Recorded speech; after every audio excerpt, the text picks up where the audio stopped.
ಸಹನೌ ಭುನಕ್ತು ಸಹ ವೀರ್ಯಂ ಕರವಾವಹೈ ತೇಜಸ್ವಿನಾವಧೀತಮಸ್ತು ಮಾ ವಿದ್ವಿಷಾವಹೈ. ಓಂ ಶಾಂತಿ ಶಾಂತಿ ಶಾಂತಿ. ಶ್ರೀಕೃಷ್ಣ ಸರ್ವೂ ನಿನ್ನ ಸೇವೆಯಾಗಲಿ ಸ್ವಾಮಿ. ಎಲ್ಲ ಆಧ್ಯಾತ್ಮ ಬಂಧುಗಳಿಗೂ ನಮಸ್ಕಾರ ಮತ್ತು ಜ್ಞಾನ ದರ್ಶನಂ ವೇದಿಕೆಗೆ ಸ್ವಾಗತ. ಧ್ವನಿ ಗುರುದೇವದಾಗಿರಲಿ, ವಿಚಾರ ಪರಮಾತ್ಮನದಾಗಿರಲಿ, ಹಾಗೂ ಇದು ನನ್ನದಲ್ಲದ ಕರ್ಮವಾಗಲಿ. ಶ್ರೀಮದ್ ಭಾಗವತ ಮಹಾಪುರಾಣ 11ನೇ ಸ್ಕಂದ. ಮೊದಲಿಗೆ ಮಂಗಳಾಚರಣೆ. ಜನ್ಮಾದ್ಯಸ್ಯ ಯತೋನ್ವಯಾದಿತರತಃ ಚಾರ್ತೇಷ್ವಭಿಘ್ನಸ್ವರಾಟ್ ತೇನೇ ಬ್ರಹ್ಮಹೃದಾಯ ಆದಿಕವಯೇ ಮುಹ್ಯಂತಿ ಯತ್ಸೂರಯಃ ತೇಜೋ ವಾರಿಮೃದಾಂ ಯಥಾ ವಿನಿಮಯಃ ಯತ್ರ ತ್ರಿಸರ್ಗೋ ಮೃಷಾ ದಾಮ್ನಾ ಸ್ವೇನ ಸದಾ ನಿರಸ್ತಕುಹಕಂ ಸತ್ಯಂ ಪರಂ ಧೀಮಹಿ. ನಾರಾಯಣಂ ನಮಸ್ಕೃತ್ಯ ನರಂ ಚೈವ ನರೋತ್ತಮಂ ದೇವೀಂ ಸರಸ್ವತೀಂ ವ್ಯಾಸಂ ತತೋ ಜಯಮುದೀರಯೇತ್ ತತೋ ಜಯಮುದೀರಯೇತ್.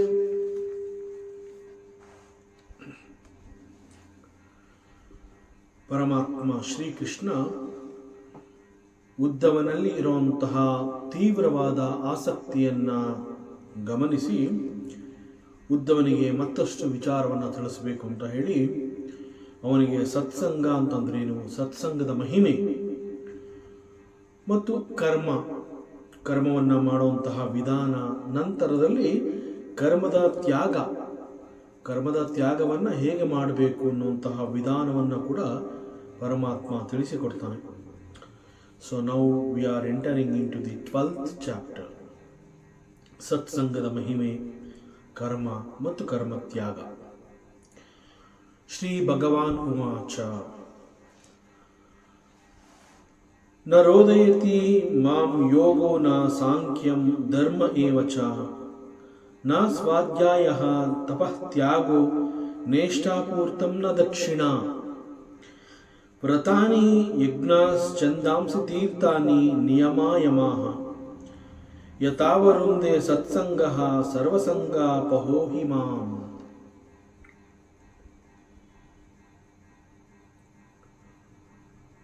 ನಾವು ಈ ಭೂಮಿಗೆ ಬಂದ ಮೇಲೆ ಜಗತ್ತಿನ ಅನೇಕಗಳೊಂದಿಗೆ ಸಂಪರ್ಕವನ್ನು ಸಾಧಿಸಿ ಒಂದು ರೀತಿಯ ಸಂಬಂಧವನ್ನು ನಾವು ಬೆಳೆಸ್ಕೊಂಡ್ಬಿಟ್ಟಿರ್ತೀವಿ. ಅವುಗಳೊಂದಿಗೆ ಅಂಟಿಕೊಂಡು ಬದುಕುವಂತಹ ಅಭ್ಯಾಸವನ್ನು ಕೂಡ ನಾವು ಮಾಡ್ಕೊಂಡ್ಬಿಟ್ಟಿರ್ತೀವಿ. ಅವುಗಳಲ್ಲಿ ಸಾಕಷ್ಟು ಅಂತಂದರೆ ಅನೇಕಗಳು ನಮಗೆ ಬೇಕೋ ಬೇಡವೋ ಅನ್ನುವಂತಹದ್ದೇ ಗೊತ್ತಾಗಿರೋದಿಲ್ಲ.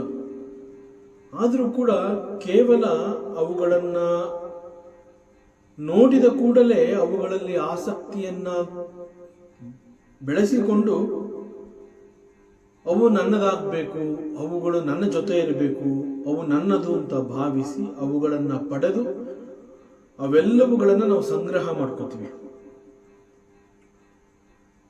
ಅನೇಕಗಳು ಇಡೀ ಜೀವಮಾನದಲ್ಲಿ ಒಮ್ಮೆ ಕೂಡ ಅವು ನಮ್ಮ ಉಪಯೋಗಕ್ಕೆ ಬರೋದಿಲ್ಲ. ಮತ್ತು ನಮ್ಮ ಸಂಗ್ರಹದಲ್ಲಿರುವಂತಹ ಅನೇಕಗಳು ಬೇರೆ ಯಾರಿಗೂ ಬಹಳ ಅವಶ್ಯಕತೆಯಾಗಿ ಕಂಡು ಬಂದಿರುತ್ತೆ. ಆದರೆ ಅವುಗಳು ಅವರಿಗೆ ಸಿಗೋದಿಲ್ಲ. ನಮ್ಮ ಬಳಿ ಇದ್ದು ಅದು ನಮ್ಮ ಉಪಯೋಗ ಕೂಡ ಬರೋದಿಲ್ಲ. ಕೇವಲ ಒಂದು ರೀತಿಯ ಆಸಕ್ತಿಯನ್ನು ಬೆಳೆಸಿಕೊಂಡು ಅವುಗಳನ್ನು ಪಡೆದುಕೊಂಡು ನಂತರ ಅವು ಅವುಗಳನ್ನು ಬಿಟ್ಕೊಡೋದಕ್ಕೂ ಕೂಡ ಇಷ್ಟ ಇಲ್ಲದೆ ಅವುಗಳೊಂದಿಗೆ ಅಂಟಿಕೊಂಡು ಸಂಸಾರವನ್ನು ನಾವು ತಳ್ಕೊಂಡು ಬರ್ತೀವಿ. ಸಂಸಾರ ಅಂತಂದ್ರೆ ಹೀಗೆ ಅನೇಕಗಳೊಂದಿಗೆ ಅಂಟಿಕೊಂಡಿರುವಂತಹದ್ದು ಸಂಸಾರ ಅಂತ ಹೇಳ್ತಾರೆ. ಮುಖ್ಯವಾಗಿ ಆಧ್ಯಾತ್ಮ ಸಾಧನೆಯಲ್ಲಿ ಆಸಕ್ತಿ ಇದೆ. ಸಾಧನೆಯನ್ನು ನಾನು ಮಾಡಬೇಕು.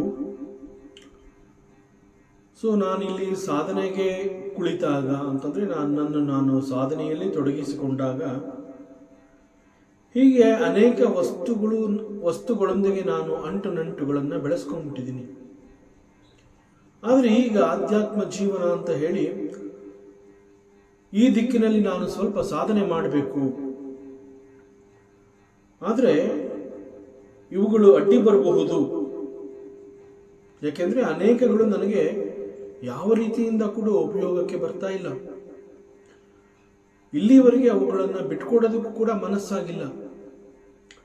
ಈಗ ಏಕಾಏಕಿ ಆಧ್ಯಾತ್ಮದಲ್ಲಿ ಕೆಲವು ಸಾಧನೆಯನ್ನ ಮಾಡಬೇಕು ಅಂತ ಹೇಳಿ ಇವುಗಳು ನನ್ನ ಸಾಧನೆಗೆ ಬಹುಶಃ ತೊಡಕು ಉಂಟು ಮಾಡಬಹುದು ಅಂತ ಹೇಳಿ ಅವುಗಳನ್ನು ನಾನು ಧಿಕ್ಕರಿಸಬೇಕು. ಅವುಗಳು ನನಗೆ ಬೇಡ, ಅವುಗಳಲ್ಲಿ ಒಂದು ರೀತಿಯ ಅನಾಸಕ್ತಿಯನ್ನು ಬೆಳೆಸ್ಕೋಬೇಕು ಅಂತ ಹೇಳಿ ಯೋಗಾಭ್ಯಾಸ, ಆಸನ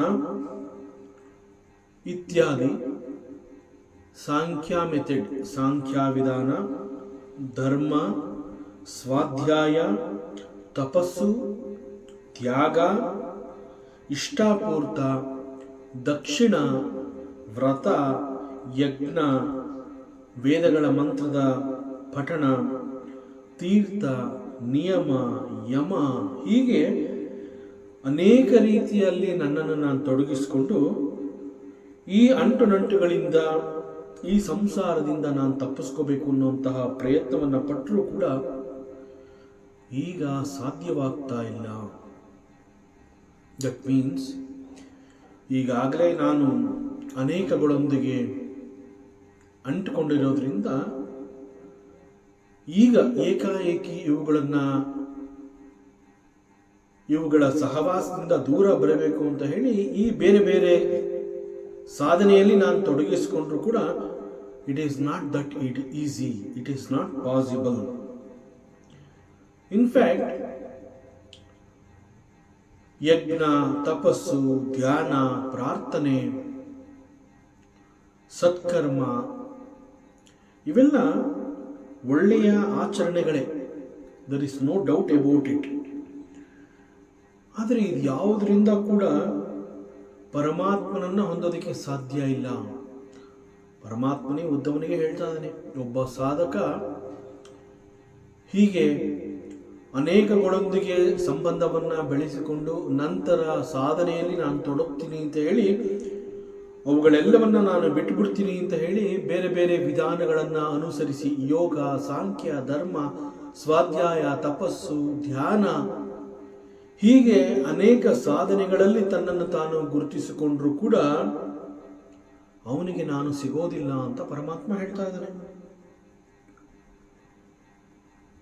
ಅವನು ಸ್ವಾಧ್ಯಾಯ ಅಂತ ಹೇಳಿ ಯಾವುದೇ ಶಾಸ್ತ್ರ ಗ್ರಂಥವನ್ನು ಓದಬಹುದು, ವೇದಾಂತವನ್ನು ತಿಳ್ಕೋಬಹುದು, ಉಪನಿಷತ್ನ ಕೆಲವು ವಾಕ್ಯಗಳನ್ನು ಚಿಂತನೆ ಮಾಡಬಹುದು, ದಿನನಿತ್ಯ ಗ್ರಂಥಗಳ ಅಭ್ಯಾಸ ಮಾಡಬಹುದು, ವೇದ ಮಂತ್ರಗಳನ್ನು ಕಲಿತು ಪಠಣ ಮಾಡಬಹುದು. ಇದು ಯಾವುದರಿಂದ ಆಗಲಿ, ಅದೇ ಥರ ಧ್ಯಾನ, ತಪಸ್ಸು, ಏಕಾಗ್ರತೆ, ತ್ಯಾಗ, ದಾನ, ಧರ್ಮ, ದಕ್ಷಿಣ, ಅನೇಕ ರೀತಿಯ ಯಮ ನಿಯಮಗಳೊಂದಿಗೆ ಯಾವ ರೀತಿಯಲ್ಲಿ ಅವನು ತೊಡಗಿಸಿಕೊಂಡ್ರೂ ಕೂಡ ಇದು ಯಾವುದರಿಂದಲೂ ಅವನು ಪರಮಾತ್ಮನನ್ನು ಹೊಂದೋದಕ್ಕೆ ಸಾಧ್ಯ ಇಲ್ಲ.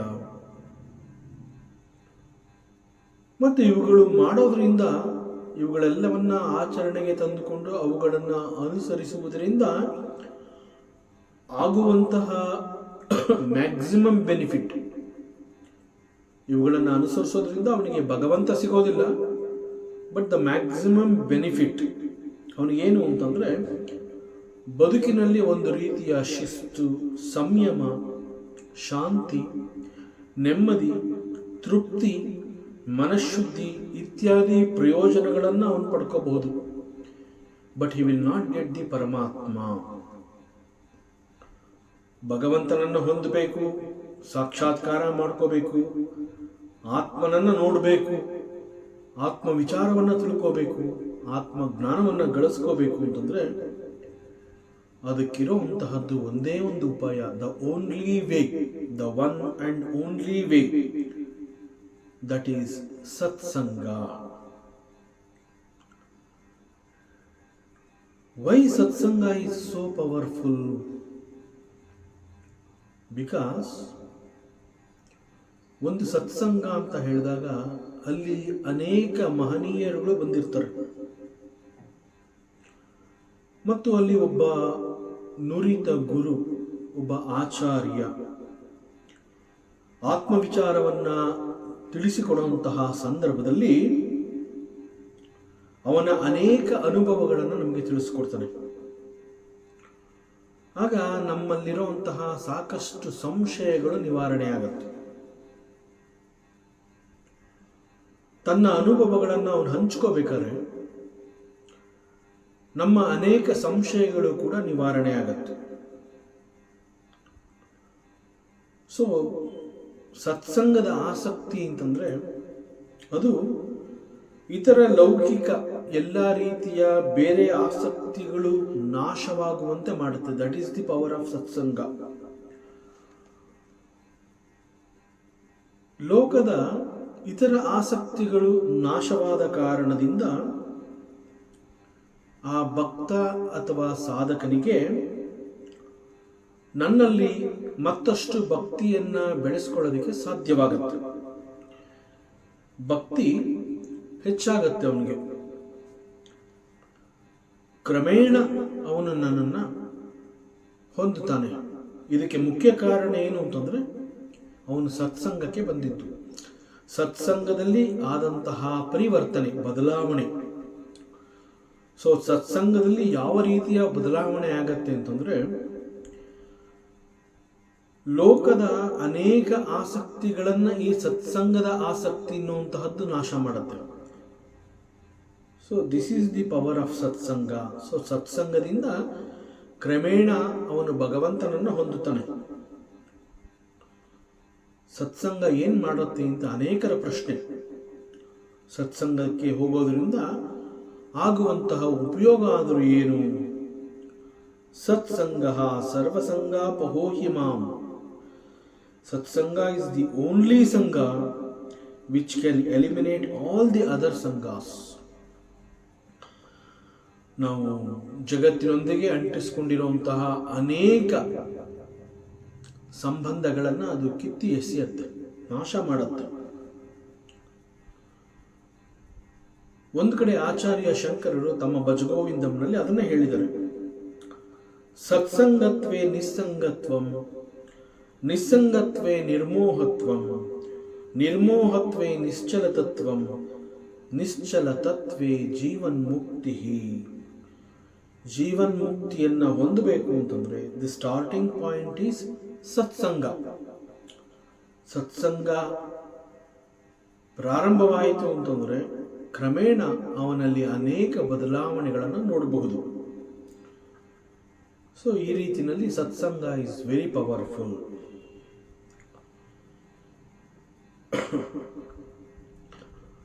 ನಮ್ಮಲ್ಲಿ ಅನೇಕ ರೀತಿಯ ನೆಗೆಟಿವ್ ಪ್ಯಾಟ್ರನ್ಸ್ಗಳು ಬೆಳೆದು ಬಂದಿರುತ್ತವೆ. ಅವೆಲ್ಲ ಹೋಗಬೇಕು ಅಂತಂದರೆ there is no other way, only satsang. Satsang it removes these negative patterns. ಯಾಕೆ ಅಂತಂದರೆ ಸತ್ಸಂಗದಲ್ಲಿ ಒಬ್ಬ ಆಚಾರ್ಯ, ಒಬ್ಬ ಗುರು ತನ್ನ ಸ್ವಂತ ಅನುಭವಗಳನ್ನು ಹೇಳ್ಕೊತಾನೆ. ಅವನ ಅನುಭವಗಳನ್ನು ಕೇಳ್ತಾ ಕೇಳ್ತಾ ನಮ್ಮಲ್ಲಿ ಪರಿವರ್ತನೆ ಎನ್ನುವಂತಹದ್ದು ಉಂಟಾಗುತ್ತೆ, ಬದಲಾವಣೆ ಎನ್ನುವಂತಹದ್ದು ಉಂಟಾಗುತ್ತೆ. ಆದ್ದರಿಂದ ಸತ್ಸಂಗ ಇಸ್ ದಿ ಓನ್ಲಿ ವೇ, ಅದು ಎಲ್ಲವನ್ನ ನಾಶ ಮಾಡುತ್ತೆ. ಈ ಕಾರಣದಿಂದ ಗುರುದೇವ್ ಸ್ವಾಮಿ ಶ್ರೀ ಚಿನ್ಮಯಾನಂದ ಸರಸ್ವತಿಯವರು ಹೇಳ್ತಾ ಇದ್ದಾರೆ, you must involve your self in study groups, ಸ್ವಾಧ್ಯಾಯ ಮತ್ತು study group. Because study group ಅಂತ ಹೇಳಿದಾಗ ಅಲ್ಲಿ ಪ್ರತಿಯೊಬ್ಬರು ಕೂಡ ದೇ ಟೇಕ್ ದಿ ಲೀಡ್. ಅಲ್ಲಿ ಒಂದು ವಿಚಾರವನ್ನು ತಗೊಂಡಾಗ they take the lead and churning the ವಿಚಾರಾಸ್. ಒಂದು ವಿಚಾರವನ್ನು ಇಟ್ಕೊಂಡು ಅಲ್ಲಿ ಅನೇಕ ರೀತಿಯ ಮಂಥನಗಳ ಪ್ರಯತ್ನ ನಡೆಯುತ್ತೆ. ಸೊ ನಾವು ಇನ್ವಾಲ್ವ್ ಆಗದೆ ಹೋದರೆ ನಮಗೆ ಸತ್ಯ ಏನು ಅನ್ನುವಂತಹದ್ದು ಗೊತ್ತಾಗೋದಿಲ್ಲ. ನಾವೇ ಸ್ವತಃ ವಿಚಾರವನ್ನು ಮಾಡಿದಾಗ ನಮಗೆ ಅನೇಕ ಸತ್ಯಗಳು ಗೊತ್ತಾಗುತ್ತೆ.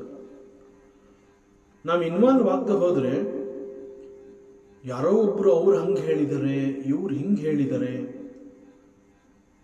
ಈ ಟೆಕ್ಸ್ಟ್ ಈ ಥರ ಹೇಳುತ್ತೆ, ಈ ಗ್ರಂಥದಲ್ಲಿ ಆ ರೀತಿ ಇದೆ, ಈ ಉಪನಿಷತ್ ಈ ರೀತಿ ಹೇಳುತ್ತೆ, ಹೀಗೆ ಅವರಿವರು ಹೇಳಿರುವಂತಹದ್ದನ್ನು ಕೇಳಬೇಕಾಗತ್ತೆ ಅಷ್ಟೇ ಹೊತ್ತು ನಮಗೆ ಸ್ವಂತವಾಗಿ ವಿಚಾರಗಳು ತಿಳಿಯೋದಿಲ್ಲ. ಸ್ವಂತವಾಗಿ ವಿಚಾರ ತಿಳಿಬೇಕು ಅಂತಂದರೆ ದ ಓನ್ಲಿ ವೇ ಇಸ್ ಸತ್ಸಂಗ ಆ್ಯಂಡ್ ಸ್ಟಡಿ ಗ್ರೂಪ್.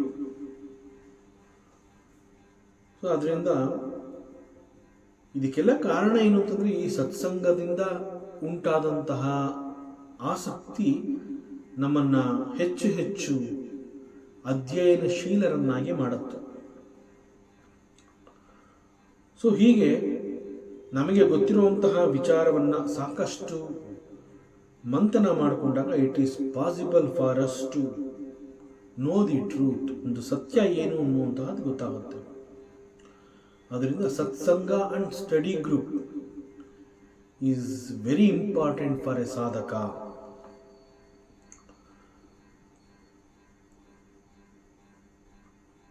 ಮನಸ್ಸು ಒಂದು ವಿಚಾರವನ್ನು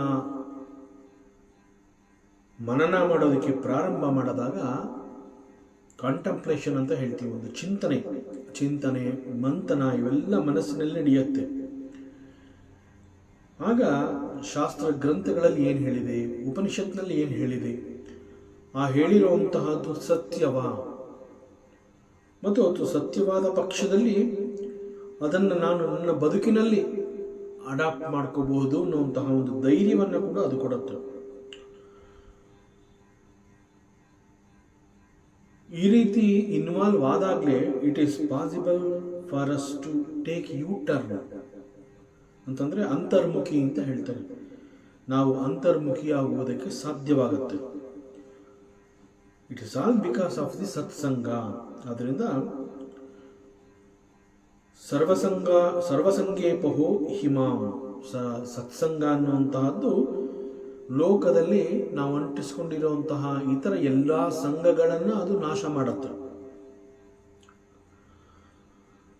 ಸತ್ಸಂಗೇನ ಹಿ ದೈತ್ಯಯ ಯಾತು ದಾನ ಮೃಗ ಮೂಗ ಖಗಾಹ ಗಂಧರ್ವಾಪ್ಸರೋ ನಾಗಾಹ ಸಿದ್ಧಾಶ್ಚರಣಗುಹ್ಯಕಾಹ. ಸತ್ಸಂಗೇನ ಹಿ, ಕೇವಲ ಬಿಕಾಸ್ ಆಫ್ ಸತ್ಸಂಗ. ಒಂದು ಸತ್ಸಂಗ ಎಷ್ಟು ದೊಡ್ಡ ಬದಲಾವಣೆಯನ್ನು ತಂದುಕೊಡುತ್ತೆ, ಬಹಳ ಆಶ್ಚರ್ಯವಾಗುತ್ತೆ. It is amazing.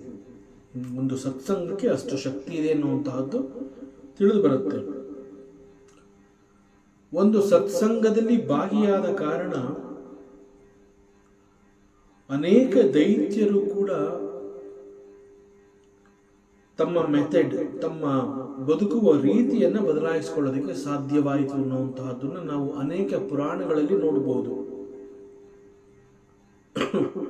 ಸೊ ಇದೆಲ್ಲ ಆಗೋದಕ್ಕೆ ಹೇಗೆ ಸಾಧ್ಯ ಅಂತಂದ್ರೆ it is all because of ಸತ್ಸಂಗ. ಒಬ್ಬ ದೈತ್ಯನನ್ನ ಕೂಡ ಅದು ಬದಲಾಯಿಸಿದೆ ಅಂತಂದ್ರೆ ಅದು ಸತ್ಸಂಗದ ಮಹಿಮೆಯನ್ನು ತಿಳಿಸ್ಕೊಡುತ್ತೆ. ಎಸ್ಪೆಷಲಿ ಇಲ್ಲಿ ಯಾವ ದೈತ್ಯನ ಉದಾಹರಣೆಯನ್ನು ಕೊಟ್ಟು ಈ ಶ್ಲೋಕ ಈ ರೀತಿ ಹೇಳ್ತಾ ಇದೆ, ಭಾಗವತದ ಈ ಶ್ಲೋಕ ಈ ರೀತಿ ಹೇಳ್ತಾ ಇದೆಯಲ್ಲ, ಇಲ್ಲಿ ಅದು ಯಾವ ದೈತ್ಯನ ಉದಾಹರಣೆಯನ್ನ ನಮಗೆ ತಿಳಿಸ್ಕೊಡ್ತಾ ಇದೆ. ನಾವೇ ಸ್ವಲ್ಪ ಒಬ್ಬ ದೈತ್ಯನನ್ನು ನೆನಪು ಮಾಡಿಕೊಂಡ್ರೆ, ನಮ್ಮ ಸ್ಮರಣೆಗೆ ತಂದುಕೊಳ್ಳುವಂತಹ ಪ್ರಯತ್ನವನ್ನು ಮಾಡಿದ್ರೆ, ಒಬ್ಬ ದೈತ್ಯ ತನ್ನ ಸಂಪೂರ್ಣ ಬದುಕನ್ನ ಬದಲಾಯಿಸಿಕೊಂಡ ಅಂತಂದಾಗ ಮನಸ್ಸಿನಲ್ಲಿ ಉಂಟಾಗುವಂತಹ ಆಹ್ಲಾದ ಅದು ವಿವರಿಸೋದಕ್ಕೆ ಸಾಧ್ಯ ಇಲ್ಲ, ಅಷ್ಟು ಆಹ್ಲಾದವನ್ನು ಕೊಡುತ್ತದೆ. ಸೊ ಇಲ್ಲಿ it is talking about that daitya. That means particularly ಈ ಒಂದು ಶ್ಲೋಕ, ಈ ಭಾಗದಲ್ಲಿ it is talking about Prahlada, ಹಿರಣ್ಯಕಶಿಪುವಿನ ಮಗ ಪ್ರಹ್ಲಾದ. ಪ್ರಹ್ಲಾದನ ಚರಿತ್ರೆಯನ್ನ ನಾವು ನೆನಪು ಮಾಡಿಕೊಂಡ್ರೆ, ದಿಸ್ ಸತ್ಸಂಗ ಈಸ್ ವೆರಿ ಪವರ್ಫುಲ್ ಅನ್ನುವಂತಹದ್ದು ಗೊತ್ತಾಗುತ್ತೆ.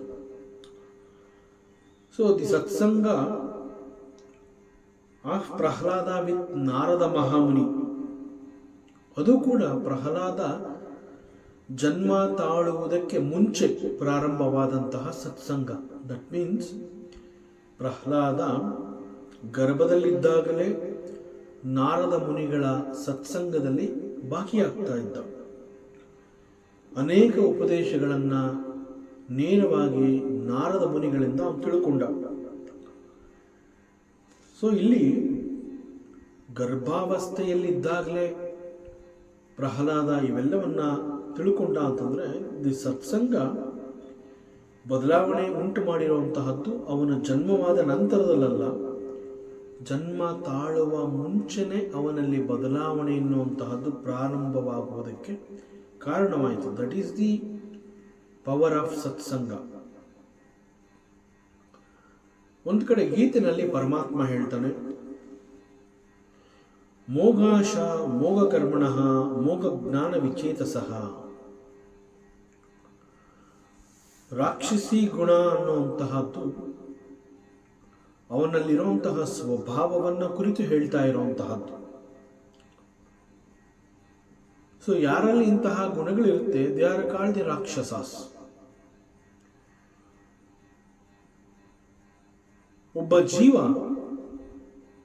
ಒಂದು ರೀತಿಯ ಮೋಹಕ್ಕೆ ಒಳಗಾದಾಗ ಅವನಲ್ಲೂ ಕೂಡ ರಾಕ್ಷಸಿ ರೂಪವಾದ ಅಸುರಿ ಪ್ರಕೃತಿಗೆ ಸಿಕ್ಕಿಬೀಳ್ತಾನೆ. ಕೆಲವು ಆಸೆಗಳು,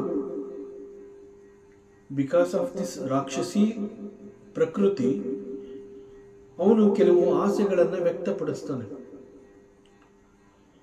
ಆದರೆ ಅವನಲ್ಲಿ ಉಂಟಾದಂತಹ ಈ ಆಸೆ ಬಯಕೆಗಳು ಎಂದೂ ಕೂಡ ಕೈಗೂಡೋದಿಲ್ಲ.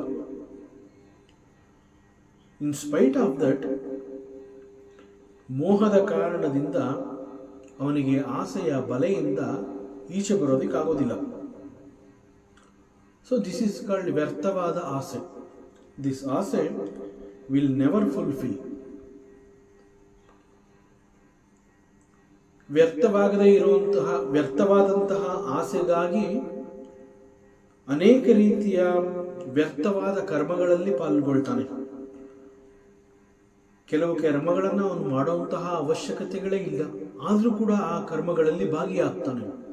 ಕಾರಣ ಏನು ಅಂತಂದ್ರೆ, ಇಂತಹ ಒಂದು ಕರ್ಮದಲ್ಲಿ ನನಗೇನಾದ್ರು ಯಶಸ್ಸು ಅನ್ನುವಂತಹದ್ದು ಸಿಕ್ಕಿದ್ರೆ ಬಹುಶಃ ನಾನು ಇಷ್ಟಪಟ್ಟಿದ್ದು ನನಗೆ ಸಿಗತ್ತೆ ಎನ್ನುವಂತಹ ಒಂದು ರೀತಿಯ ಮೋಹ. ಆದರೆ ಅದು ಅವನ ಆಸೆ ಮೋಹದಿಂದ ಕೂಡಿರೋದ್ರಿಂದ ಇಡೀ ಜೀವಮಾನದಲ್ಲಿ ಇಂತಹ ಕೆಲವು ಆಸೆಗಳು ನೆರವೇರದೇ ಇಲ್ಲ. ಆದರೂ ಕೂಡ ಅವನು ಮೋಹಕ್ಕೆ ಒಳಗಾಗಿರೋದ್ರಿಂದ ಇಂತಹ ಆಸೆಯನ್ನು ಅವನು ಕೈ ಬಿಡೋದಿಲ್ಲ. ಮತ್ತೆ ಮತ್ತೆ ಕೆಟ್ಟ ಪ್ರಯತ್ನಗಳನ್ನು ಮಾಡ್ತಾ ಇರ್ತಾನೆ.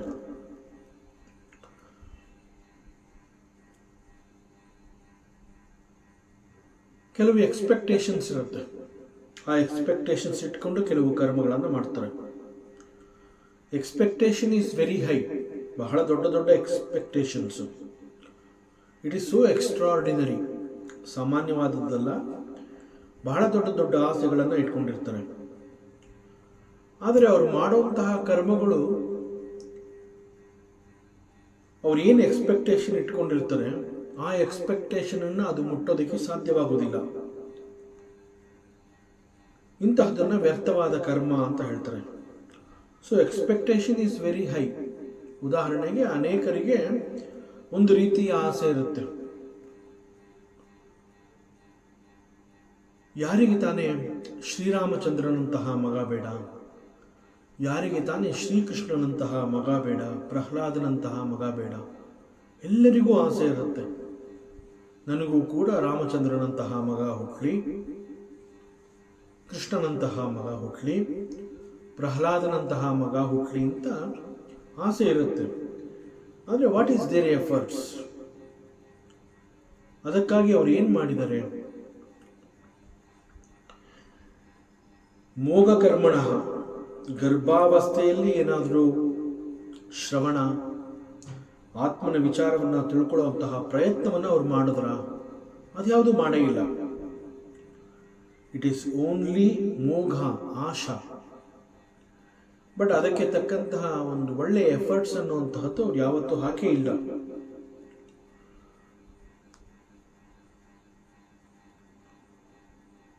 ಸಾಮಾನ್ಯವಾಗಿ ಇಂತಹ ಒಂದು ಆಸೆ, ಒಂದು ದೊಡ್ಡ ಎಕ್ಸ್ಪೆಕ್ಟೇಷನ್ ಅವರಲ್ಲಿ ಇದೆ ಅಂತಂದಾಗ ಅದಕ್ಕೆ ಬೇಕಾಗಿರುವಂತಹ ಕರ್ಮಗಳನ್ನು ಅವ್ರು ಮಾಡಬೇಕಾಗತ್ತೆ. ಉದಾಹರಣೆಗೆ ಅವರು ಮಾಡುವಂತಹ ಪ್ರತಿ ಕರ್ಮ ಶುಡ್ ಬಿ ವೆರಿ ಸೇಕ್ರೆಡ್.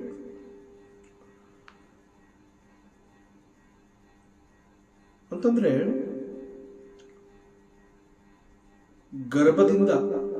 ಗರ್ಭದಲ್ಲಿ ಮಗು ಬೆಳೀತಾ ಇದೆ ಅನ್ನುವಂತಹದ್ದು ಗೊತ್ತಾದ ಕ್ಷಣದಿಂದಲೇ ತಂದೆ ತಾಯಿ ಅವರೆಲ್ಲ ಅವರ ಸುತ್ತಮುತ್ತಲು ಇರುವಂತಹ ಆ ಎನ್ವಿರಾನ್ಮೆಂಟ್ಗಳನ್ನು ಚೇಂಜ್ ಮಾಡ್ಕೋಬೇಕಾಗುತ್ತೆ.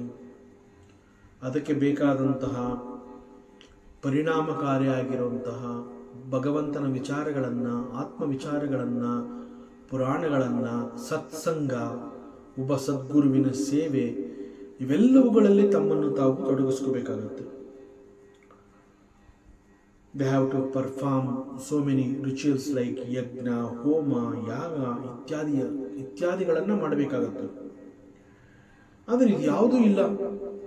ಬಟ್ ಆಸೆ ಮಾತ್ರ, ನನಗೆ ರಾಮಚಂದ್ರನಂತಹ ಮಗ ಬೇಕು, ಕೃಷ್ಣ ಪರಮಾತ್ಮನಂತಹ ಮಗ ಬೇಕು, ಭಕ್ತ ಪ್ರಹ್ಲಾದನಂತಹ ಮಗ ಬೇಕು. ಆದರೆ ಈ ನಿಟ್ಟಿನಲ್ಲಿ ಅವರ ಕರ್ಮದ ಆಚರಣೆಗಳು ಎಂದೂ ಕೂಡ ನಡೆದಿರೋದಿಲ್ಲ. ಇಲ್ಲಿ ಪ್ರಹ್ಲಾದನ ಉದಾಹರಣೆ ಅದನ್ನು ತಗೊಂಡ್ರೆ,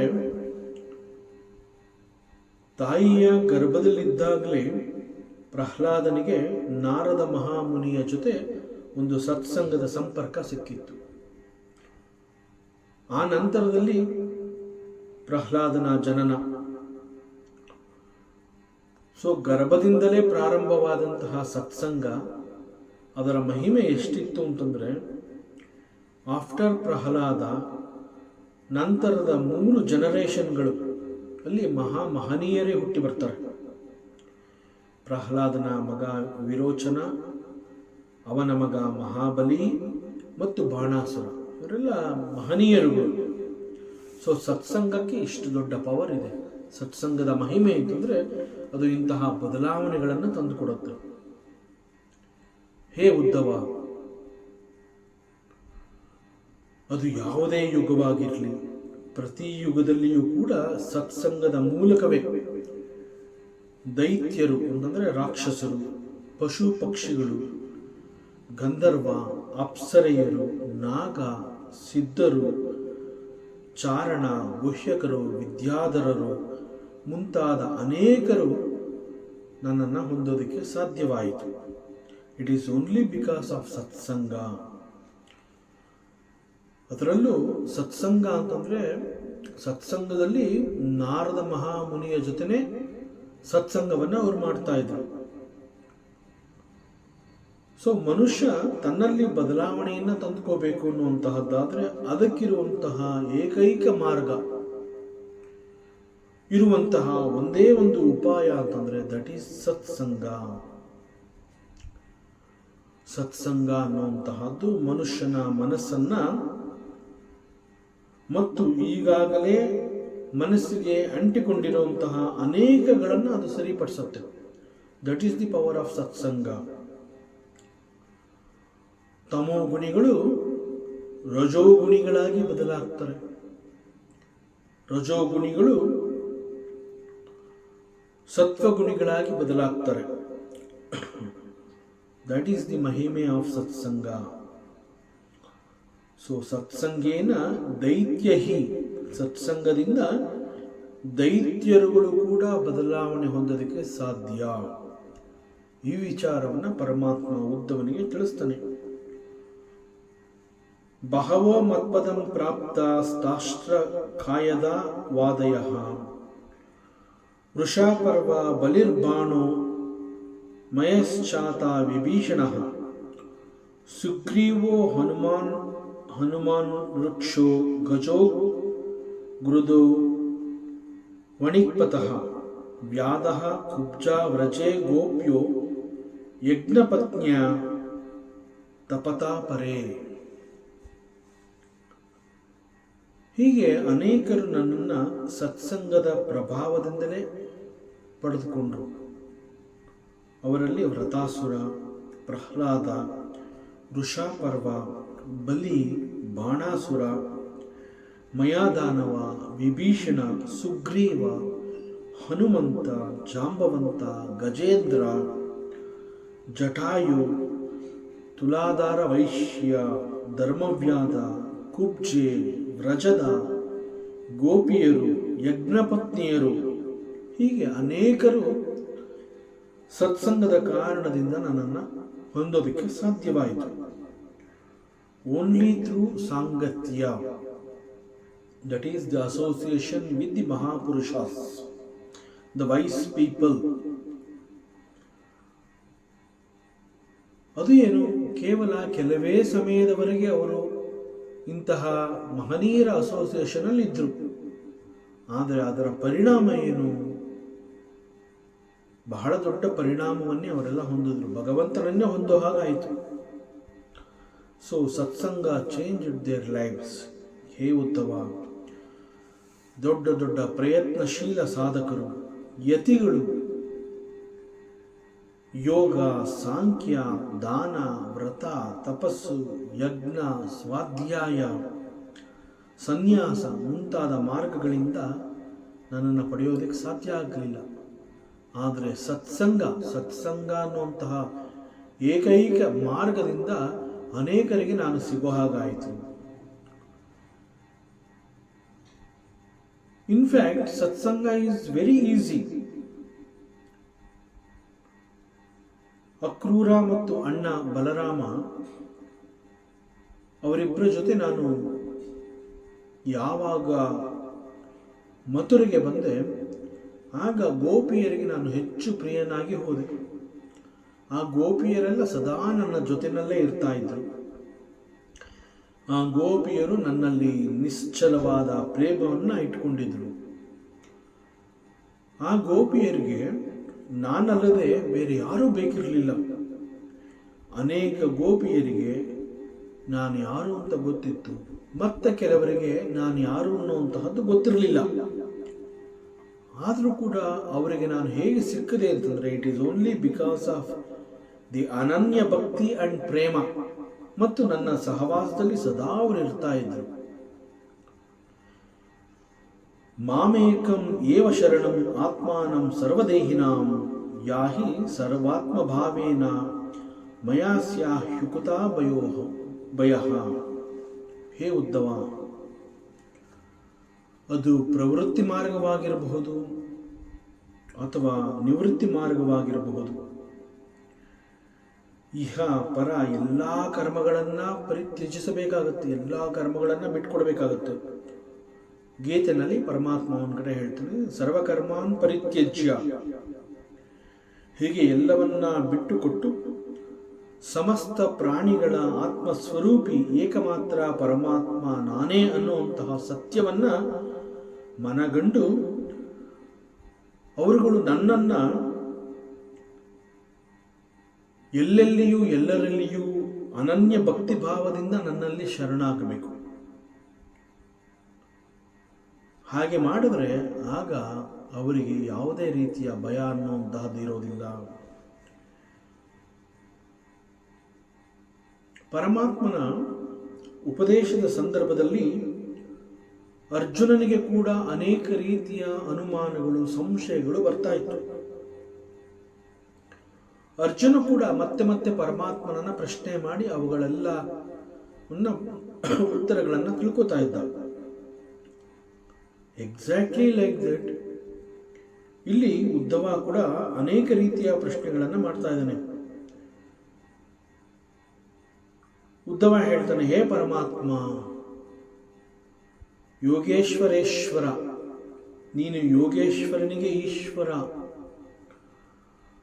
ನನ್ನ ಸನಿಹದಲ್ಲಿಯೇ ಇದ್ದುಕೊಂಡು ನನಗೆ ಉಪದೇಶವನ್ನು ನೀನು ಮಾಡ್ತಾ ಇದೀಯ. ಇದು ನನ್ನ ಸೌಭಾಗ್ಯ. ನಿನ್ನ ಅಮೃತಪೂರ್ಣ ಮಾತುಗಳನ್ನು ನಾನು ಕೇಳ್ತಾ ಇದ್ರು ಕೂಡ ಯಾಕೋ ನನಗಿನ್ನೂ ತೃಪ್ತಿಯಾಗಿಲ್ಲ.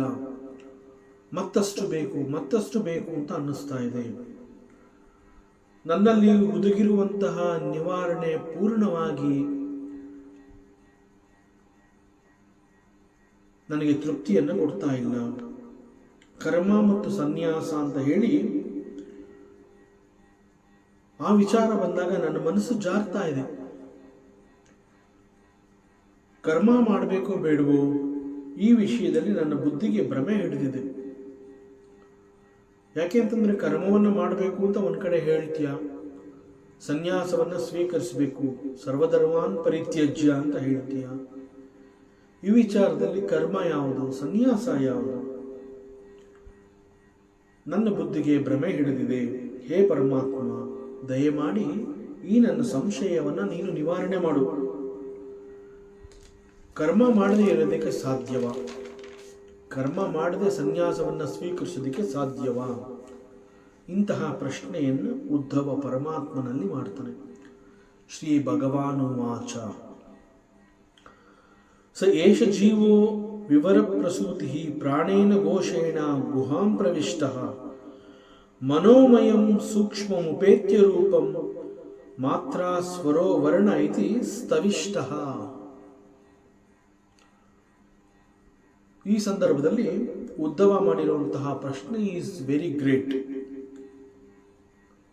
ಯಾಕೆ ಅಂತಂದ್ರೆ ಉದ್ಧವನಲ್ಲಿ ಬಂದಿರುವಂತಹ ಈ ಸಂಶಯ, ಈ ಪ್ರಶ್ನೆ ಸಾಮಾನ್ಯವಾಗಿ ನಮ್ಮಲ್ಲೂ ಕೂಡ ಇಂತಹ ಪ್ರಶ್ನೆ ಬರ್ತಾನೆ ಇರುತ್ತೆ. ಬಹುಶಃ ನಮ್ಮಂತಹ ಸಾಮಾನ್ಯರನ್ನ ಗುರಿಯಾಗಿಟ್ಕೊಂಡು ಉದ್ಧವ ಪ್ರಶ್ನೆ ಮಾಡಿದಾನೇನೋ ಈ ರೀತಿ ಅನ್ಸುತ್ತೆ. ಸೊ ನಮ್ಮ ಸಂಶಯದ ನಿವಾರಣೆಗಾಗಿ ಪರಮಾತ್ಮನನ್ನ ಉದ್ಧವ ಪ್ರಶ್ನೆ ಮಾಡಿರಬಹುದು. ಪರಮಾತ್ಮ ಶ್ರೀಕೃಷ್ಣನ ಉಪದೇಶ ಅಂತಂದ್ರೆ ಇಟ್ ಈಸ್ ನಾಟ್ ಜಸ್ಟ್ ಹಿತನುಡಿ. It opens up jnana at all the levels. ಜ್ಞಾನದ ಎಲ್ಲ ಹಂತಗಳನ್ನು ಅದು ತೆರೆದಿಟ್ಟು ನೋಡುವಂತೆ ಮಾಡುತ್ತೆ. ಕೇವಲ ಜ್ಞಾನ ಮಾತ್ರ ನಮಗೆ ಸಿಗೋ ಹಾಗೆ ಮಾಡುತ್ತೆ. ಸೊ ಶ್ರೀಕೃಷ್ಣನ ಹಿತ ನುಡಿಯ ನಡುವೆ ಉದ್ಧವ ಅವನನ್ನು ಪ್ರಶ್ನೆ ಮಾಡ್ತಾ ಇದ್ದಾನೆ. ಹೇ ಪರಮಾತ್ಮ, ನಿನ್ನ ಅನೇಕ ಮಾತುಗಳನ್ನು ನಾನು ಅನುಸರಿಸಿ ಬರ್ತಾ ಇದ್ದೀನಿ. ಒಂದು ಸಮಯದಲ್ಲಿ ಸ್ವಧರ್ಮದ ಅನುಷ್ಠಾನಕ್ಕಿಂತ ಮಿಗಿಲಾದುದು ಬೇರೊಂದಿಲ್ಲ ಅಂತ ಹೇಳಿದೀಯ. ಸ್ವಧರ್ಮದ ಪರಿಪಾಲನೆ ಎಲ್ಲಾ ಸಮಯ ಸಂದರ್ಭಗಳಲ್ಲೂ ಸೂಕ್ತ. ಬೇರೆ ಏನು ಮಾಡ್ತೀಯೋ, ಬೇರೆ ಏನು ಬಿಡ್ತೀಯೋ ಅದು ಯಾವುದು ಬೇಕಿಲ್ಲ. But never forget to follow and adopt swadharma ಅಂತ ಹೇಳಿದ್ಯಾ. ಪರಮಾತ್ಮ ಈಗ ಹೇಳ್ತಾ ಇದೀಯಾ, there is nothing greater than ಶರಣಾಗತಿ. ಇಲ್ಲಿಯವರೆಗೆ ಸ್ವಧರ್ಮ ಅಂತಂದ್ರೆ ಅದೊಂದು ರೀತಿಯ ಕರ್ಮ ಮತ್ತು ಕರ್ತವ್ಯ. ಆದ್ರೆ ಈಗ ನೀನು ಶರಣಾಗತಿಯ ಬಗ್ಗೆ ಬಹಳ ವಿಶೇಷವಾಗಿ ಹೇಳ್ತಾ ಇದೀಯ. ನಥಿಂಗ್ ಲೈಕ್ ಶರಣಾಗತಿ ಅಂತ ಹೇಳ್ತಾ ಇದೀಯ. ಶರಣಾಗತಿ ಅಂತ ಹೇಳಿದಾಗ ಅಲ್ಲಿ ನಮ್ಮತನ ಅನ್ನುವಂತಹದ್ದು ಇರೋದಿಲ್ಲ, ನನ್ನ ಅಸ್ತಿತ್ವವೇ ಇರೋದಿಲ್ಲ. ಭಗವಂತ ಸಂಪೂರ್ಣವಾಗಿ ಅಹಂ ಅನ್ನುವಂತಹದ್ದು ನಾಶವಾಗಿರುತ್ತೆ. ಅಹಂ ಅನ್ನುವಂತಹದ್ದು ಸಂಪೂರ್ಣವಾಗಿ ನಾಶವಾದರೆ ಮಾತ್ರ ಭಗವಂತನಲ್ಲಿ ಶರಣಾಗೋದಕ್ಕೆ ಸಾಧ್ಯ. ಅಹಂ ನಾಶವಾದ ಕಾರಣದಿಂದಲೇ ಅದು ನಮ್ಮನ್ನ ಶರಣಾಗತಿಗೆ ಪ್ರಿಪೇರ್ ಮಾಡಿರುತ್ತೆ. ಶರಣಾಗತಿ ಅಂತ ನಾವೇನು ಹೇಳ್ತೀವಿ ಅದರಲ್ಲಿ ನಮ್ಮ ಅಸ್ತಿತ್ವ ಅನ್ನೋಂತಹದ್ದೇ ಇರೋದಿಲ್ಲ. ಶರಣಾಗತಿಯಲ್ಲೇ ನನ್ನ ಅಸ್ತಿತ್ವವೇ ಇಲ್ಲ ಅಂತಂದ ಮೇಲೆ ನನಗೆ ಕೆಲವುಗಳು ಬೇಕು, ಕೆಲವುಗಳು ಬೇಡ ಅನ್ನುವಂತಹ ಕನ್ಕ್ಲೂಷನ್ಸ್ಗೆ ಅವಕಾಶವೇ ಇಲ್ಲ. ಒಮ್ಮೆ ಒಬ್ಬ ಭಕ್ತ ಪರಮಾತ್ಮನಲ್ಲಿ ಸರೆಂಡರ್ ಆಗಿದ್ದಾನೆ ಅಂತಂದ್ರೆ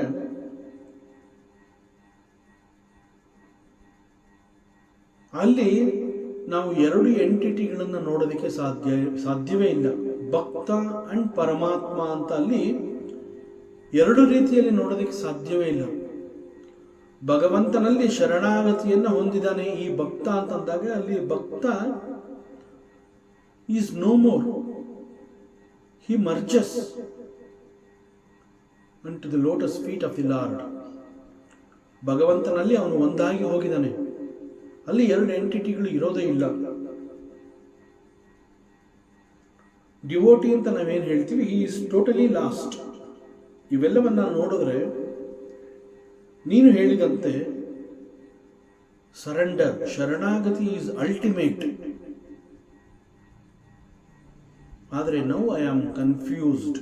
ಉದ್ದವ ಹೇಳ್ತಾ ಇದ್ದಾನೆ, ಭಗವಂತ ನನಗೆ ಸ್ವಧರ್ಮವನ್ನ ಯಾವುದೇ ಕಾರಣದಿಂದ ನೀನು ಬಿಡಬಾರ್ದು ಅಂತ ಹೇಳಿದೀಯಾ, ಅಂಡ್ ಶರಣಾಗತಿ ಈಸ್ ದಿ ಅಲ್ಟಿಮೇಟ್ ಅಂತ ಹೇಳ್ತಾ ಇದೀಯಾ. ಹೀಗೆ ಹೇಳಿದಾಗ ಐ ಆಮ್ ಕನ್ಫ್ಯೂಸ್ಡ್. ಸ್ವಧರ್ಮವನ್ನು ಫಾಲೋ ಮಾಡಬೇಕಾ, ಆರ್ ನಿನ್ನಲ್ಲಿ ಶರಣಾಗತಿಯನ್ನು ಹೊಂದಬೇಕಾ? ಹೇ ಭಗವಂತ, ಈಗ ನಾನು ಏನು ಮಾಡಬೇಕು ಅನ್ನುವಂತಹದನ್ನ ನೀನೇ ನನಗೆ ತಿಳಿಸ್ಕೊಡು. ಯಾಕೆ ಅಂತಂದ್ರೆ ನನ್ನ ಬುದ್ಧಿಗೆ ಭ್ರಮೆ ಆಗಿದೆ, ನನಗೆ ಅರ್ಥ ಆಗ್ತಾ ಇಲ್ಲ. I am not able to take any decision whether to follow the swadharma or to surrender unto your feet. Hey Bhagavanta, please guide me. ಉದ್ದವನ ಇಂತಹ ಒಂದು ಅದ್ಭುತವಾದ ಪ್ರಶ್ನೆಗೆ ಪರಮಾತ್ಮ ಹೇಳ್ತಾನೆ, ಹೇ ಉದ್ದವ, ನಮ್ಮ ಮನಸ್ಸು ಹೇಗಿರುತ್ತೆ ಅಂತಂದ್ರೆ ಅದು ಯಾವಾಗಲೂ ಒಂದು ರೀತಿಯಲ್ಲಿ ಒಂದು ಕಂಫರ್ಟ್ ಝೋನ್ ಅನ್ನು ಹುಡುಕ್ತಾ ಇರುತ್ತೆ. ಮನಸ್ಸಿಗೆ ಕಂಫರ್ಟ್ ಝೋನ್ ಅಂತಂದ್ರೆ ಬಹಳ ಇಷ್ಟ, ಸದಾ ಅದನ್ನು ಹುಡುಕ್ತಾ ಇರುತ್ತೆ. ಮನಸ್ಸಿಗೆ ಒಂದು ರೀತಿಯಲ್ಲಿ does not want to take any responsibility.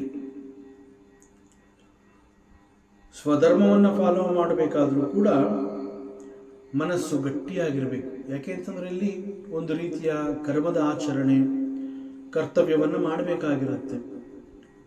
ಇವೆಲ್ಲವನ್ನ ಮಾಡಬೇಕು ಅಂತಂದಾಗ ಮನಸ್ಸು ಬಹಳ ಗಟ್ಟಿಯಾಗಿರಬೇಕು. ಅದೇ ರೀತಿ ಶರಣಾಗತಿ ಅಂತ ಹೇಳಿದಾಗ ಆಗಲೂ ಕೂಡ ಮನಸ್ಸು ಗಟ್ಟಿಯಾಗಿರಬೇಕು. ಯಾಕೆ ಅಂತಂದ್ರೆ ಶರಣಾಗತಿಯಲ್ಲಿ ಎಲ್ಲವನ್ನ ಬಿಟ್ಟು ಕೊಡುವ ಸ್ಥಿತಿಗೆ ನಾವು ಹೋಗಿ ತಲುಪಬೇಕು. ಹಾಗಾಗಬೇಕು ಅಂತಂದ್ರೆ ಮನಸ್ಸು ಬಹಳ ಗಟ್ಟಿಯಾಗಿರಬೇಕು, ಸ್ಥಿರವಾಗಿರಬೇಕು. ಸೊ ಹೀಗೆ ವಿಚಾರ ಮಾಡಿದ್ರೆ ಸ್ವಧರ್ಮದ ಆಚರಣೆ and sharanagati both are little difficult. It is not that easy.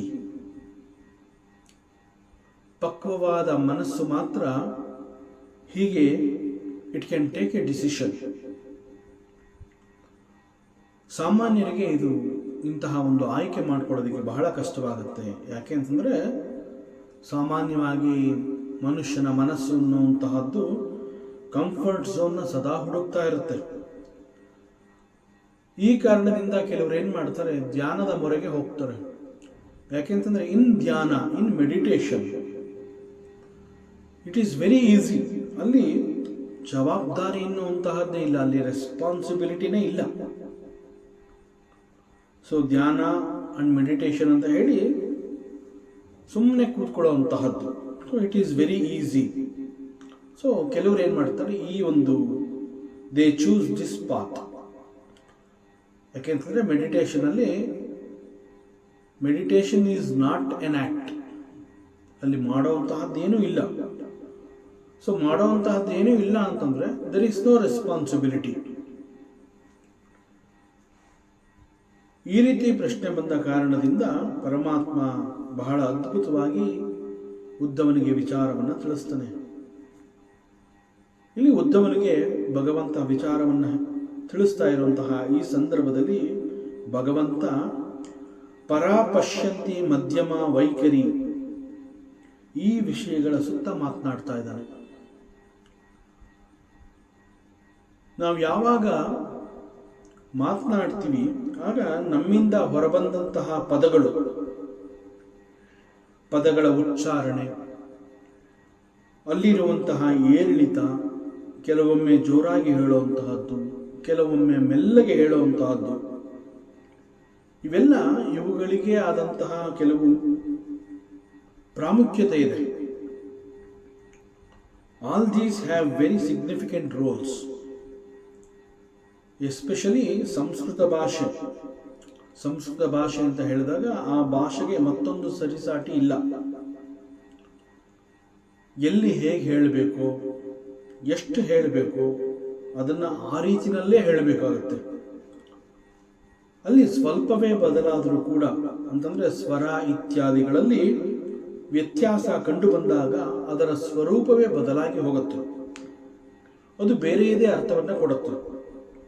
ಅದರಿಂದ ಸಂಸ್ಕೃತದಲ್ಲಿ ಪ್ರತಿಯೊಂದು ಅಕ್ಷರವನ್ನು ಕೂಡ ಅದನ್ನು ಹೇಗೆ ಬಳಸಬೇಕು, ಎಷ್ಟು ಬಳಸಬೇಕು, ಹೇಗೆ ಹೇಳಬೇಕು ಅದೇ ರೀತಿಯಲ್ಲಿ ಅದನ್ನು ಹೇಳಬೇಕಾಗುತ್ತೆ.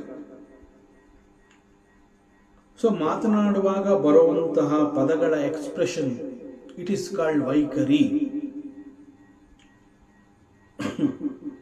ಅದೇ ಎಕ್ಸ್ಪ್ರೆಷನ್ ಸ್ವಲ್ಪ ಸೂಕ್ಷ್ಮವಾಗಿ ಹೊರಬಂದಾಗ ಇಟ್ ಈಸ್ ಕಾಲ್ಡ್ ಮಧ್ಯಮ. ಮಧ್ಯಮ ಅಂತಂದ್ರೆ ಅನೇಕ ಸಂದರ್ಭಗಳಲ್ಲಿ ಇಟ್ ಈಸ್ ಆಲ್ಮೋಸ್ಟ್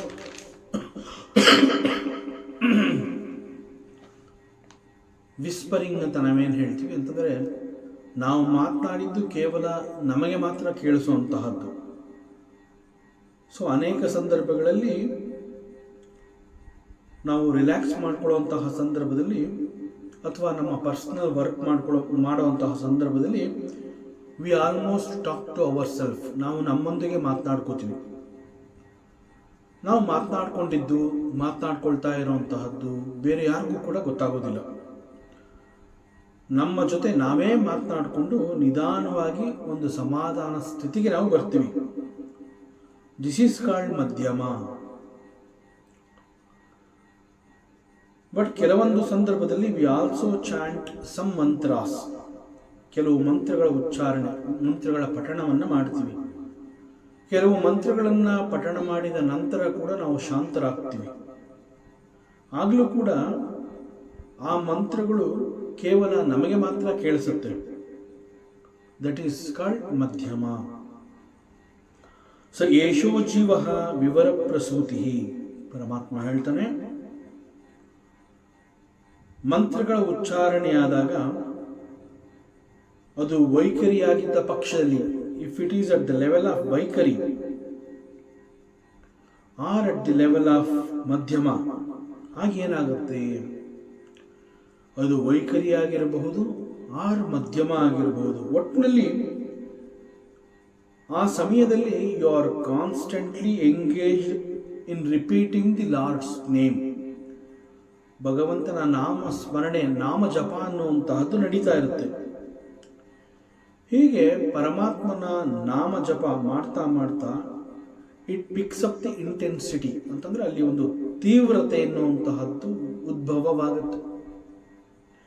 ಯಾವಾಗ ಪರಮಾತ್ಮನ ನಾಮಾವಳಿ ಪಿಕ್ಸ್ ಅಪ್ ದ ಇಂಟೆನ್ಸಿಟಿ, ಆಗ ಪರಿಸ್ಥಿತಿ ಯಾವುದೇ ಇರಲಿ, ನಾವು ಯಾವುದೇ ಜಾಗದಲ್ಲಿರಲಿ, ಎಲ್ಲೇ ಇರಲಿ, ಸಮಯ ಹೇಗೆ ಇರಲಿ ಮತ್ತು ಮನಸ್ಸಿನಲ್ಲಿ ಎಷ್ಟೇ ಗೊಂದಲಗಳಿರಲಿ ಅಂತಂದರೆ the background may be very ನಾಯ್ಸಿ, ಆದರೂ ಕೂಡ ನಮ್ಮ ಮನಸ್ಸಿನ ಪ್ಯಾಟ್ರನ್ ನಮಗೇ ಗೊತ್ತಾಗದಂತೆ ಬದಲಾಗಿ ಹೋಗುತ್ತೆ. It is because of the constant namavali, repetition of the Lord's name. That is the power of mantras. ಒಳಗಡೆ ಇಂಟರ್ನಲ್ಲಿ ಅನೇಕ ಗೊಂದಲಗಳಿರುತ್ತೆ. ಅವೆಲ್ಲವೂ it got replaced because of the power of the mantras or because of the nama japa of the Lord. So ಈ ವೈಖರಿ ಮತ್ತು ಮಾಧ್ಯಮ ಅಂತ ಹೇಳಿದಾಗ ಹೀಗೆ ಈ ರೀತಿ ಭಗವಂತನ ನಾಮಸ್ಮರಣೆ ನಾಮ ಜಪ ಅನ್ನುವಂತಹದನ್ನು ಬಹಳ ಚಿತ್ತಶುದ್ಧಿಯಿಂದ, ದ ಇಂಟೆನ್ಸಿಟಿ, ತೀವ್ರವಾದ ಆಸಕ್ತಿಯೊಂದಿಗೆ ಶ್ರದ್ಧೆಯಿಂದ ಮಾಡಿದಾಗ ಮನಸ್ಸಿನೊಳಗಡೆ ಇದ್ದಂತಹ ಗೊಂದಲಗಳು ನಮಗೇ ಗೊತ್ತಾಗದೆ ಹಾಗೆ ಅದು ಕರಗಿ ಹೋಗುತ್ತೆ. ಅನೇಕ ಅನುಭವಿಗಳು ಹೇಳ್ತಾರೆ, ಭಗವಂತನ ನಾಮಸ್ಮರಣೆ, ಭಗವಂತನ ನಿರಂತರವಾದ ಜಪ ಅನ್ನುವಂಥದ್ದು it is like a screen saver ಅಂತ ಹೇಳ್ತಾರೆ. Screen saver at the pashyanti level. So ಹೀಗೆ ನಮ್ಮಲ್ಲಿ ಉತ್ಸಾಹ ಕಡಿಮೆ ಆಗೋದೇ ಇಲ್ಲ. That is the benefit of vaikhari and madhyama. ಈ ಒಂದು ಇಂಟೆನ್ಸ್ ಪ್ರಾಕ್ಟೀಸ್ ಎಷ್ಟು ನಮ್ಮನ್ನು ರೆಡಿ ಮಾಡುತ್ತೆ ಅಂತಂದರೆ ಆಟೋಮೆಟಿಕಲಿ ಇಟ್ ಸ್ಟಾರ್ಟ್ಸ್. ಅಲ್ಲಿ ಎಫರ್ಟ್ಸ್ ಅನ್ನುವಂತಹದ್ದೇ ಗೊತ್ತಾಗೋದಿಲ್ಲ. Without efforts it starts, it happens. It is called pashyanti. ಮತ್ತು ಪರ, ಅದು ಅತಿ ಸೂಕ್ಷ್ಮ, ಸೂಕ್ಷ್ಮಾತಿ ಸೂಕ್ಷ್ಮ ಅಂತ ಹೇಳ್ತೀವಿ. ಅಲ್ಲಿ ಪ್ರತಿಯೊಂದು ಅಂಗಾಂಗಗಳು, every limb, every pore, every breath, ಪ್ರತಿಯೊಂದು ಉಸಿರು it vibrates. It vibrates with the namasmarana. ಆಗಲೂ ಕೂಡ ನಾವು ಹೇಗೆ ಹೃದಯದ ಬಡಿತ ಅಂತ ನಾವೇನು ಹೇಳ್ತೀವಿ, ಹಾರ್ಟ್ ಬೀಟಿಂಗ್ ಅಂತ ಹೇಳಿದಾಗ, ಅಲ್ಲಿ ಹೇಗೆ ಆ ಹೃದಯದ ಬಡಿತಕ್ಕೆ ಎಫರ್ಟ್ಸ್ ಅನ್ನುವಂತಹದ್ದು ಬೇಕಾಗೋದಿಲ್ಲ, ಆ ರೀತಿಯಲ್ಲಿ ಇಂಟೆನ್ಸ್ ಪ್ರಾಕ್ಟೀಸ್ ಆದಾಗ ಈ ನಾಮಸ್ಮರಣೆ, ನಾಮ ಜಪ, ಅದಕ್ಕೂ ಕೂಡ ಎಫರ್ಟ್ಸ್ ಅನ್ನುವಂತಹದ್ದು ಬೇಕಾಗುವುದಿಲ್ಲ. ಸೊ ಪರ ಮೀನ್ಸ್ ಈ ಅರ್ಥ ಕೊಡುತ್ತೆ. ಅದರ ಮತ್ತೊಂದು ಅರ್ಥ ಪರ ಅಂತಂದ್ರೆ ಉತ್ತಮ. ಅಂತಂದ್ರೆ ಎತ್ತರ, ಶ್ರೇಷ್ಠ, ಈ ಅರ್ಥ ಕೂಡ ಬರುತ್ತೆ. ಹೀಗೆ ಶಬ್ದ ಅನ್ನುವಂತಹದ್ದು it comes down to pashyanti level, expresses through madhyama and comes out from vaikhari. ಇವೆಲ್ಲ ಆಲ್ ಸಪೋರ್ಟೆಡ್ ಬೈ ಮೀ. ಇದನ್ನ ಕರ್ತ, ಕರಣ, ಕರ್ಮ ಹಾಗೆ ಕೂಡ ಹೇಳ್ತಾರೆ. ಇವೆಲ್ಲ nothing but my own expansion. ಆದುದರಿಂದ ಇಲ್ಲಿ ಮುಖ್ಯವಾಗಿ ಗಮನಿಸಬೇಕಾಗಿರುವಂತಹದ್ದು, ಎಲ್ಲಿಯವರೆಗೆ ಈ ವಾಸನಾಗಳು ತಮ್ಮ ಅಸ್ತಿತ್ವವನ್ನು ಪಡ್ಕೊಂಡಿರುತ್ತೆ ಅಲ್ಲಿಯವರೆಗೆ you have to perform the swadharma. ಉದ್ಧವನ ಪ್ರಶ್ನೆ ಏನಾಗಿತ್ತು ಅಂತಂದ್ರೆ, ಭಗವಂತ ಐ ಆಮ್ ಕನ್ಫ್ಯೂಸ್ಡ್, ಯಾವುದೇ ಕಾರಣದಿಂದ ನೀನು ಸ್ವಧರ್ಮವನ್ನು ಬಿಡಬೇಡ ಅಂತ ಹೇಳಿದ್ದಿ, ಹಾಗೂ ಶರಣಾಗತಿ ಈಸ್ ದಿ ಹೈಯೆಸ್ಟ್ ಅಂತ ಹೇಳಿದ್ದೆ. ಇವೆರಡರಲ್ಲಿ ಯಾವುದನ್ನು ನಾನು ಫಾಲೋ ಮಾಡಬೇಕು ಅನ್ನುವಂತಹ ಪ್ರಶ್ನೆಯನ್ನು ಉದ್ಧವ ಕೇಳಿದ್ದಕ್ಕೆ ಭಗವಂತ ಹೇಳ್ತಾ ಇದ್ದಾನೆ, ಎಲ್ಲಿಯವರೆಗೆ ನಿನ್ನಲ್ಲಿ ಈ ವಾಸನಾಗಳು ಇರುತ್ತೆ ಅವುಗಳೆಲ್ಲ ನಾಶವಾಗುವವರೆಗೆ you have to perform the swadharma. ಒಮ್ಮೆ ಚಿತ್ತಶುದ್ಧಿಯಾದಾಗ ಯು ಆರ್ ರೆಡಿ ಫಾರ್ ಶರಣಾಗತಿ.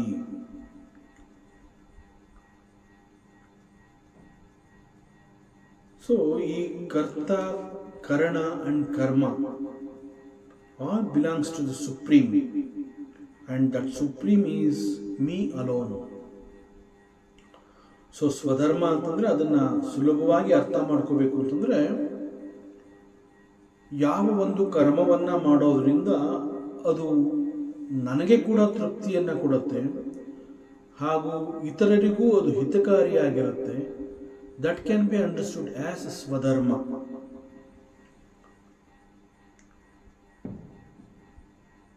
ಕರ್ತ, ಕರಣ, ಕರ್ಮವನ್ನ ತಿಳಿದು ಮಾಡುವಾಗ ಮತ್ತು ಸ್ವಧರ್ಮವನ್ನ ಆಚರಣೆಗೆ ತಂದುಕೊಂಡಾಗ ಆಟೋಮ್ಯಾಟಿಕಲಿ ಮನಸ್ಸು ನನ್ನಲ್ಲಿ ಸ್ಥಿರಗೊಳ್ಳುತ್ತೆ ಅಂತಂದ್ರೆ ಮೈಂಡ್ ಬಿಕಮ್ಸ್ ಸ್ಟಿಲ್. ಸ್ಥಿರವಾದ ಮನಸ್ಸನ್ನು ಹೊಂದೋದಕ್ಕೆ ಸಾಧ್ಯ. ಸ್ವಧರ್ಮದ ಆಚರಣೆಯನ್ನ ಗ್ರೇಟ್ ಅಂತ ಹೇಳ್ತಾ ಇಲ್ಲ, ಅದನ್ನು ಆಚರಣೆಗೆ ತಂದಾಗ you should know that karta karna and karma are nothing but the supreme lord. So the karma is done for the supreme lord alone. ಇದು ಪರಮಾತ್ಮನ ಸೇವೆ ಅಂತ ತಿಳಿದು ಮಾಡಬೇಕು.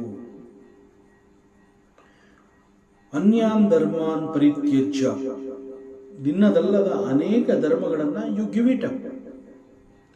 ಸರ್ವಧರ್ಮಾನ್ ಪರಿತ್ಯಜ್ಯ ಅಂತ ಹೇಳಿದಾಗ ಯಾವ ಕರ್ಮಗಳನ್ನು ನೀನು ಮಾಡೋದರಿಂದ ಅದು ಪರಮಾತ್ಮನಿಗೆ ಸಲ್ಲುವುದಿಲ್ಲ, ನಿನಗೂ ತೃಪ್ತಿಯನ್ನು ಕೊಡೋದಿಲ್ಲ ಮತ್ತು ಬೇರೆಯವರಿಗೂ ಅದು ಹಿತವನ್ನು ಉಂಟು ಮಾಡೋದಿಲ್ಲ, ಅಂತಹ ಕರ್ಮಗಳನ್ನು ಪರಿತ್ಯಜ್ಯ, ಬಿಟ್ಬಿಡು, ಮಾಡುವಂತಹ ಅವಶ್ಯಕತೆ ಇಲ್ಲ.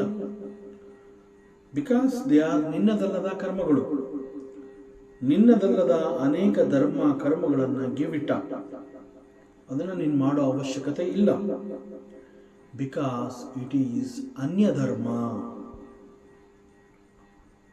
ಆ್ಯಂಡ್ ಯಾವುದು ನಿನ್ನ ಧರ್ಮ ಆಗಿರುತ್ತೆ ಅದನ್ನು you dedicate it to the Lord. ಯಾವಾಗ ನೀನು ಇದನ್ನು ಪರಮಾತ್ಮನಿಗೆ ಸಮರ್ಪಣೆ ಮಾಡ್ತೀಯ, ಆಗ ಏನಾಗತ್ತೆ ಅಂತಂದರೆ ಈ ಸಂಸಾರ ವೃಕ್ಷ ಅಂತಂದಾಗ ಅಲ್ಲಿ 2 ಬೀಜಗಳನ್ನು ನೋಡಬಹುದು ಅಂತ ಹೇಳ್ತಾರೆ. ಇನ್ಫ್ಯಾಕ್ಟ್ ನಾವು ಒಂದು ಬೀಜವನ್ನು ಭೂಮಿಯಲ್ಲಿ ನೆಟ್ಟಾಗ ಅದು ಮೊಳಕೆಯೊಡೆದು ಹೊರಬರುತ್ತೆ ಅಂತಂದಾಗ it has to break that bija into 2. ಅದನ್ನು ಮೊಳಕೆಯೊಡೆಯಿತು ಅಂತ ಹೇಳ್ತಾರೆ. ಸೊ ಒಂದು ಬೀಜವನ್ನು ಭೂಮಿಯಲ್ಲಿ ನೆಟ್ಟಾಗ ಅದು ಮೊಳಕೆಯೊಡೆಯುವ ಸಂದರ್ಭದಲ್ಲಿ ಆ ಬೀಜ ಅನ್ನುವಂತಹದ್ದು ಇಟ್ ಬಿಕಮ್ಸ್ 2, ಅದು ಅಲ್ಲಿ ಬ್ರೇಕ್ ಆಗುತ್ತೆ. ಆ್ಯಂಡ್ ವೇದಾಂತದಲ್ಲಿ they are called the papa and punya. So ಈ ಸಂಸಾರ ವೃಕ್ಷದಲ್ಲಿ ಪಾಪ ಅಂಡ್ ಪುಣ್ಯ ಇವೆರಡೂ ಕೂಡ ಮತ್ತೆ ಬೆಳೀತಾ ಹೋಗುತ್ತೆ. ಹಾಗಾದರೆ ವಾಟ್ ಆರ್ ದಿ ರೂಟ್ಸ್? ಒಂದು ಬೀಜವನ್ನು ಭೂಮಿಯಲ್ಲಿ ನೆಟ್ಟು ಅದು ಮೊಳಕೆಯೊಡೆದಾಗ 2 ಭಾಗವಾಗುತ್ತೆ. ಆ 2 ಭಾಗಗಳನ್ನು ಪಾಪ ಪುಣ್ಯ ಅಂತ ಕರೆಯೋದಾದರೆ what can be called as roots? Roots ಅಂತಂದ್ರೆ ಏನು? ಬೇರುಗಳು ಯಾವುದು? ಅಲ್ಲಿ ಎಣಿಸಲಾರದಷ್ಟು ಬೇರುಗಳಿರುತ್ತಲ್ಲ, ಅದು ಯಾವುದು? ಅದಕ್ಕೆ ಭಗವಂತ ಹೇಳ್ತಾನೆ, ಎಣಿಸಲಾರದಷ್ಟು ಸಂಗ್ರಹವಾಗಿರುವ ವಾಸನಗಳನ್ನು ಇಲ್ಲಿ ಬೇರುಗಳು, ಸಂಸಾರ ವೃಕ್ಷ ಅಂತಂದಾಗ ಹೀಗೆ ಅಲ್ಲಿ ಪಾಪ ಪುಣ್ಯ ವಾಸನ ಅನ್ನುವಂತಹದ್ದೆಲ್ಲ ಎಣಿಸಲಾರದಷ್ಟು ಇರುತ್ತೆ. ಅವುಗಳನ್ನು ಬೇರುಗಳು ಅಂತ ಕರೀತಾರೆ. ಮತ್ತಷ್ಟು ವಿಚಾರಗಳಿದೆ, ಮುಂದಿನ ಅವಕಾಶದಲ್ಲಿ ಮತ್ತೆ ಮುಂದುವರಿಸೋಣ. ಓಂ ಪೂರ್ಣಮದಃ ಪೂರ್ಣಮಿದಂ ಪೂರ್ಣಾತ್ ಪೂರ್ಣಮುದಚ್ಯತೆ ಪೂರ್ಣಸ್ಯ ಪೂರ್ಣಮಾದಾಯ ಪೂರ್ಣಮೇವಾವಶಿಷ್ಯತೆ. ಓಂ ಶಾಂತಿ ಶಾಂತಿ ಶಾಂತಿ. ಹರಿ ಓಂ. ಶ್ರೀ ಗುರುಭ್ಯೋ ನಮಃ. ಹರಿ ಓಂ. ಈ ದಿನದ ಪ್ರವಚನ ಸೇವೆಯನ್ನು ಪರಮಾತ್ಮ ಶ್ರೀಕೃಷ್ಣನ ಪಾದಚರಣಗಳಲ್ಲಿ ಅತ್ಯಂತ ಭಕ್ತಿಯಿಂದ ಶ್ರದ್ಧೆಯಿಂದ ಅರ್ಪಿಸೋಣ. ಶ್ರೀಕೃಷ್ಣಾರ್ಪಣಮಸ್ತು.